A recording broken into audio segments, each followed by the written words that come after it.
As the world marks the 20th anniversary of 9/11, Taijimen Qigong Academy and the Action Alliance to Redress 1219 reflect on their activism both now and then. Taijimen is a spiritual organization that practices Qigong and martial arts.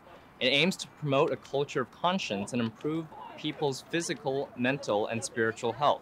During this week 20 years ago, Taijimen and their leader, Dr. Hong Daozi, were on a multi-city tour to promote peace and goodwill among nations through cultural performances and ringing the bell of world peace and love. Dr. Hong believes it is very important to invite heads of state and visionary leaders to ring the bell of world peace and love and make wishes for peace as their actions impact many people.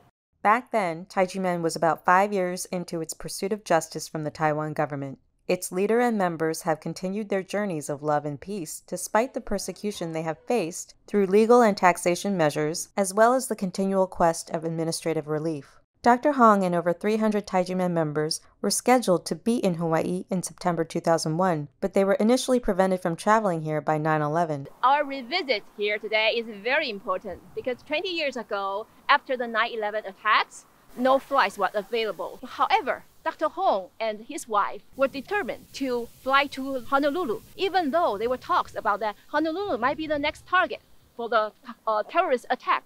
They believe, as martial artists, that they should keep their promises and not give up easily on endeavors that can benefit the world. Dr. Hong and Taijimen finally made it to Hawaii when flights resumed after 9/11. 20 years later, members of Taijimen and the Action Alliance to Redress 1219 returned to Hawaii to mark the 20th anniversary of both 9/11 and their visit here in 2001. So we are here to celebrate the 20th anniversary of this meaningful day.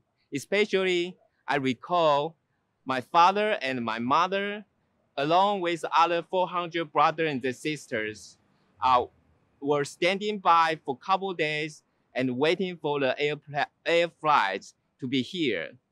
But unfortunately, due to the 9/11 attack, their flight was canceled. So here today, I have this honor to not only to commend my Shifu's courage and determination to overcoming the difficulties and making this peace trip 20 years ago, but also fulfill my parents' wishes. 20 years ago, what I was witness here.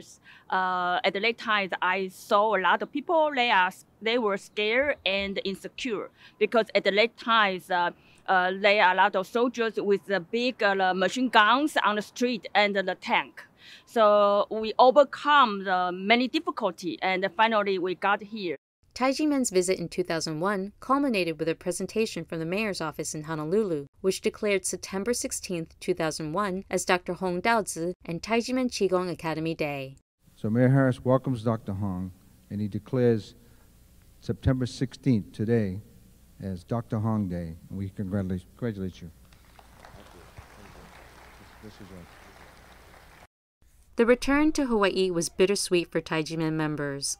While it was meaningful to mark the 20th anniversary of these two events, Taijimen Qigong Academy and now the Action Alliance to Redress 1219 are still pursuing justice from the Taiwan government and also went to protest at TICO, the Taiwan Economic and Cultural Office, to send a message that their pursuit of justice, which started even before 9/11, is still continuing today. Fight for justice!